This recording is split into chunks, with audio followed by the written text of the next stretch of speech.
साठी आणि 229.51 हे ग्रामीण क्षेत्रासाठी खर्च झालेले आहेत असं दाखवण्यात आलेलं आहे। माझा प्रश्न आहे, हे 233 तुम्ही जे शहरी आणि 233 जे ग्रामीणसाठी खर्च केलेले आहेत असं दाखवलेलं आहे, जिल्हा वाईज तुम्ही काही कामं आणि ती यादी दाखवू शकाल का? जिल्हा वाईज माझ्याकडे माहिती उपलब्ध नाही। एक मिनिट, मंत्री महोदय त्यांचा झालेला नाहीये, बोला। हा शॉर्ट मध्ये साहेब, माझी अशी माहिती आहे, मी ज्या वेळेस अल्पसंख्याक विभागाकडे अशा कामांच्या संदर्भात पाठपुराव्यासाठी गेलेलो आहे, त्यावेळेला मला हेच सांगण्यात आलं की गेल्या काळात ओव्हरलॅपिंग झालेलं आहे। आता ओव्हरलॅपिंग झालेलं आहे तर तुम्ही ती ओव्हरलॅपिंग झालेली कामं या वर्षी दाखवून गेल्या वर्षी दाखवून त्यातनं बिली खर्च करून या ठिकाणी तुम्ही त्या वर्षात ते खर्च पडले असं दाखवलेलं अशी माझी माहिती आहे। हा एक भाग। दुसरा भाग, अल्पसंख्याक शिक्षण संस्थांना आदरणीय कैलासवासी अजितदादा पवार यांची मला प्रकर्षाने आज आठवण येते, कारण अजितदादांनी आपल्या महायुतीच्या शासनात सामील झाल्यानंतर अल्पसंख्याकांना किंवा अल्पसंख्याक घटकांना आपल्यावर दुजाभाव होतोय किंवा आपल्याकडे दुर्लक्ष होतंय अशी भावना निर्माण होऊ नये म्हणून अत्यंत बारकाव्यानं लक्षपूर्वक हे नियोजन केलेलं होतं। त्यापैकी एक होतं की अल्पसंख्याक शिक्षण संस्था किंवा शाळा यांना मूलभूत सुविधासाठी प्रत्येक वर्षी 10 लाख रुपये द्यायचे, असे 5 वर्ष द्यायची, असं त्या ठिकाणी आपला निर्णय झालेला शासन निर्णय। त्यानुसार 2025च्या एंडला आम्ही जाऊन त्या ठिकाणी पाठपुरावा केल्यानंतर केवळ अचानकपणानं प्रस्ताव 10 दिवसात मागवले गेले आणि त्या 10 दिवसाच्या आलेल्या प्रस्तावातनं काही जी काय कंप्लायन्स असतील ते प्रस्ताव मान्य केले गेले। केवळ फक्त 342 शाळांना आणि 111 मदरशांना फक्त यात पैसे दिले गेले आणि त्याची अमाऊंट आहे 34 कोटी रुपये। त्यावेळेला या खात्याकडे 55 कोटी रुपये शिल्लक होते। चला ठीक आहे, तुम्ही जे दिलात ते दिलात, परंतु तुम्ही 25-26ला काय दिलात? 25-26ला 1 रुपया दिला नाही। वास्तविक तुमची कमिटमेंट आहे की आम्ही 1 वर्षाला जे देऊ ते प्रत्येक असं 5 वर्ष देऊ सलग, आणि तुमची कमिटमेंटच तुम्ही मोडली। आता मला याचं उत्तर पाहिजे की गेल्या वर्षी तुम्ही जे दिलेलं नाही आहे, ते आता बॅकलॉग म्हणून ह्या वर्षीचे जे पैसे देणार आहात तुम्ही ते बॅकलॉग म्हणून तेही देणार का? आणि नवीन काही प्रस्ताव मागवणार आहात का ते जुने आहेत तेवढेच चालू राहणार आहेत? हा एक विषय। आणि यासाठी तुम्ही तरतूद दाखवली आहे, उपलब्ध निधी 20 कोटी दाखवला आहे। 20 कोटी कुठे लागणार आहेत? जवळजवळ 125 कोटीच्या वर पैसे लागणार आहेत याला। ही बाब गंभीर आहे। आणि दुसरं एक, अल्पसंख्याक समाजातील विद्यार्थ्यांना उच्च शिक्षणाकरता शिष्यवृत्ती योजना। आता ह्या योजनेची डिमांड 198 कोटी आहे। या योजनेच्या अगेन्स्ट डिमांड 198 कोटी आहे।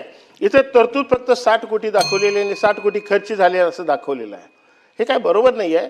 त्यामुळे तुम्ही नक्कीपणाने प्रश्नच विचारतोय मी, एक 3 प्रश्न विचारले ना मी, 3 प्रश्न विचारले। आपण बोलण्यात मग नव्हता त्यामुळे लक्ष आलं नाही आपलं। पण त्यामुळं ह्या 24-25 मध्ये जे दिले त्याचं कंटिन्युएशन 5 वर्ष करायला पाहिजे। ते 5 वर्ष तुम्ही कंटिन्यू करणार का? मागच्या वर्षी जे पैसे दिले नाहीत तो बॅकलॉग भरून काढणार का? हा विषय। डॉक्टर जाकीर हुसेन मद्रसा आधुनिकीकरणमध्ये आपण तिथल्या शिक्षकांचे पेमेंट देत होतो 16,000 रुपये आणि 18,000 रुपये, तर हे पेमेंट सुद्धा दिलेले नाही आहेत। त्यांनी प्रस्ताव दिल्यानंतर त्याच्या अगेन्स्ट फक्त 16,233 रुपये दिले गेलेले आहेत वर्षात। 16,233 कोटी, ते पण 1 वर्ष दिले, त्यानंतर दिलं नाही।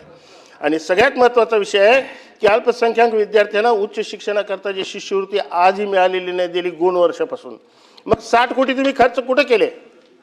60 कोटी कुठे खर्च केले? आणि 198च्या अगेन्स्ट डिमांड असताना 60 कोटीमध्ये तुम्ही कसं काय बसवलं हे सगळं? ठीक आहे, याचंही आम्हाला उत्तरे पाहिजे मंत्री महोदय। सगळ्यात महत्त्वाचं अजून एक आहे की या खात्याला पहिला आहे ते तरी त्यांना समजून घेऊन त्यांना उत्तर तर देऊ द्या, परत मी तुम्हाला संधी देतो। प्रश्न तर होऊ दे ना।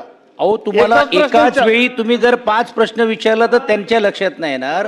माझी विनंती आहे की 3 प्रश्न 4 प्रश्न विचारलं त्यांना उत्तर दिलं वाटलं, एवढ्या प्रश्नांची उत्तर द्या मग उरलेलं। म्हणून मी म्हणतोय तुम्हाला। सन्माननीय सभापती महोदय, पहिले तर नाईकवाडे साहेबांनी सांगितले काय विश्वासार्हता किती ठेवायची, तिथूनच प्रश्न निर्माण झाला आहे। अगदी खरं आहे का? मी आज या ठिकाणी माझ्या डिपार्टमेंटचं उत्तर नसताना हे उत्तर द्यायला त्या ठिकाणी जी ब्रीफ केले गेले त्याच्याच अनुषंगाने त्या ठिकाणी मी उत्तर देऊ शकतो। हा नाही, ओझं म्हणण्यापेक्षा काही अडचणीमुळं ही प्रथा परंपरा आहे त्या पद्धतीनं त्या ठिकाणी मी त्याचे उत्तर देण्याचा प्रयत्न करतोय. या ठिकाणी रघुवंशी हा पुकारली आपण. सन्माननीय सदस्यांनी सांगितल्याप्रमाणे 25-26 मध्ये तशी तरतूद हा तो एकटाच आहे ना, गीते नाही आहे. सर्वात कमी असं म्हणून जे काही सांगितलं गेलं तर ते खरं आहे का 25-26 मध्ये निधी उपलब्ध झाला होता तो 1116.98 कोटी. प्रत्यक्ष खर्च झालेला निधी आहे 947.74 कोटी.